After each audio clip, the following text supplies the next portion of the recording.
Returning home from a well-needed vacation or daily outing, we typically do not think of parasitic invasions that may occur.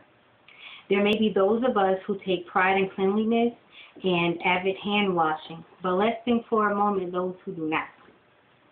You may want to think twice if you're thinking this does not pertain to you.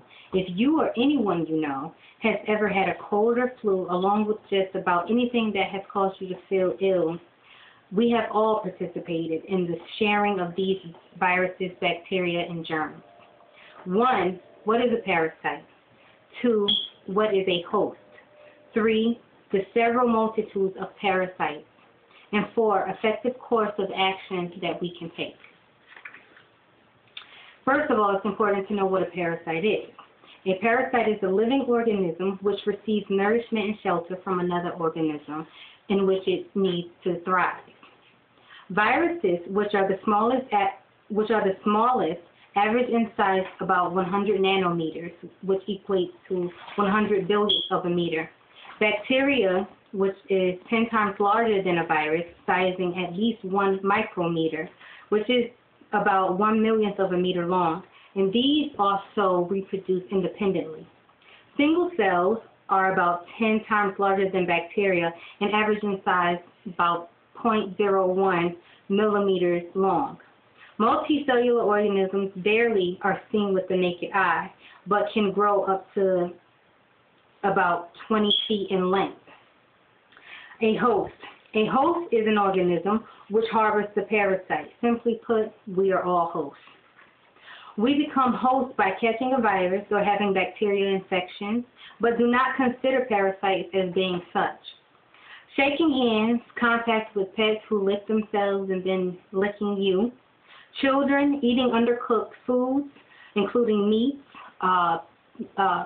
red meat and pork especially, contaminated raw fruits and vegetables, widespread lack of sanitation, plaque-coated and clogged colons, poor hygiene and polluted water, are all a few avenues parasites may take to enter into our bodies. Effects parasites have on our bodies. 1. Mild infestation causes digestive problems and may have you feeling a little bit less than 100%. Heavy infestations cause abdominal pain and diarrhea. Very heavy infestations cause blood loss, anemia, weight loss, appendicitis, and even death in extreme cases. A few other effects parasitic invasions may cause are yeast infections, numbing of the hands, arthritic pains, prostate problems and sexual dysfunction in men, loss of energy, and forgetfulness. Several multitudes of parasites known include over 1,000 species that can live inside our bodies. One is the Endolimax nana, is a parasite that has been found to eat the calcium off of our bones, causing arthritis. Hookworms, which attaches to the lining of the stomach and bites into our blood vessels, which can consume an enormous amount of our blood supply. Another type, called a whipworm, injects a digestive fluid into the colon, which turns the tissue of our colons into a liquid, which is sucked up by the whipworm. Myself, with my daughter when she's sick, first thing I want to do is cuddle, make her feel better. And there was one particular time where she coughed directly in my face. And the first thing I knew was that I was going to be sick. Not really affiliating the virus as being a parasite, but they are. They're airborne, and you can really get them from anywhere. Some facts are, it is estimated that as much as 85% of the population is infected with parasites. 50% of all cancer, diabetes, arthritis, and heart diseases come from parasites. Large roundworms is the most common in humans, infecting 1.47 billion individuals. Doctors also misdiagnose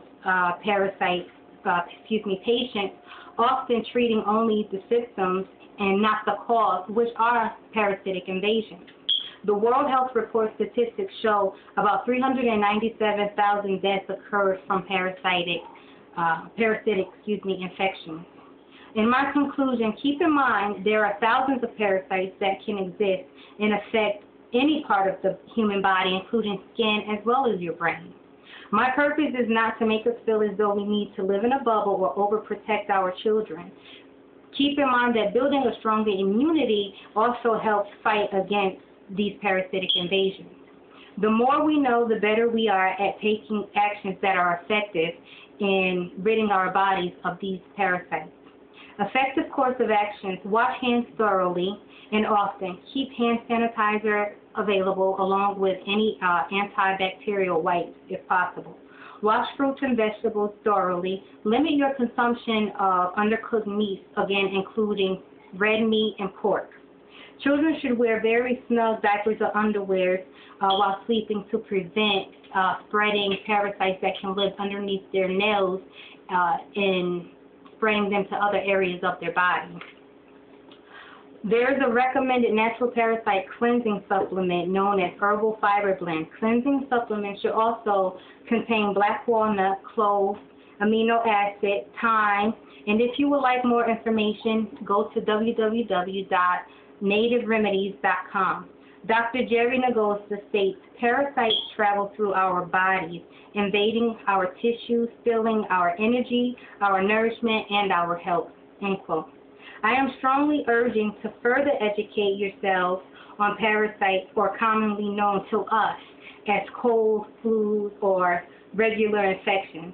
Sources I have used are www.shanti.com, allaboutparasites.com, and misdiagnosis.com. Please take every measure possible in protecting yourselves as well as your family members against these parasitic invasions. Thank you.